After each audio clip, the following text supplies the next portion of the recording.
All good evening all.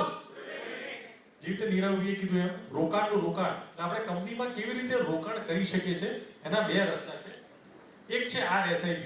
આપણે દરેક જણાને ખ્યાલ છે કે મ્યુચ્યુઅલ ફંડમાં આપણે SIP કરી શકીએ છીએ, પણ કોઈને એવું ખ્યાલ જ નહીં હોય કે જમીનદાર બનવું હોય તો પણ એક નાની એમાઉન્ટથી આપણે જમીનદાર બની શકીએ છીએ, જમીનના માલિક બની શકીએ છીએ. જેવી રીતે આપણે RSIP 100 વારના પ્લોટના માલિક બનવું હોય માત્ર 7,000 રૂપિયાની મંથલી SIP થી આપણે કોઈ પણ જમીનના માલિક બની શકીએ છીએ. સામાન્ય માણસ પણ વિચારી શકે આપણું સપનું હોય છે કે આપણે કોઈ પણ એક પ્લોટ હોવો જોઈએ આપણો, જ્યાં આપણે ભવિષ્યમાં વીકેન્ડ હોમ બનાવી શકીએ, અથવા તો આપણે એવા સેક્ટરમાં કરીએ કે એને ફાર્મ સ્ટે તરીકે આપણે પોતે યુઝ કરી શકીએ, અથવા વીકેન્ડ હોમ તરીકે અથવા હોમ સ્ટે તરીકે આપણે કોઈને આપી શકીએ. તો એના માટે અમારું બીજું ઓપ્શન છે વીકેન્ડ વિલા, જે હું પોતે ટુરિઝમ સેક્ટર સાથે સંકળાયેલો છું એટલા માટે હું આપને કહી શકું છું કે જો આપ વિલામાં પણ ઇન્વેસ્ટ કરવા માંગતા હો તો માત્ર 20 લાખના રોકાણથી આપણે વિલાના પણ માલિક બની શકીએ છીએ. એની પેમેન્ટ ટર્મ્સ 1 વર્ષની હોય છે.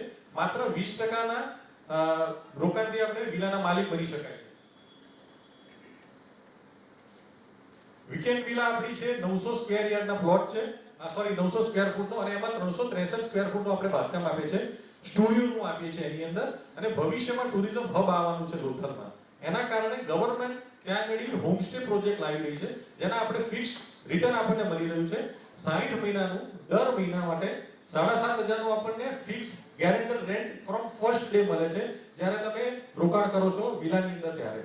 અને આપણા રોકાણ જે રોકાણ કંપની કહે છે એમાં કેટલા લોકો જોડાયેલા છે, કઈ કઈ સિટીમાંથી, ભારતના બીજા કયા દેશમાંથી એનું લિસ્ટ છે, અને ઇવન આઉટ ઓફ ભારતથી બીજા બધા ઘણા દેશ સાથે પણ આપણા રોકાણકારો જોડાયેલા છે, જેનું લિસ્ટ તમે જોઈ શકો છો.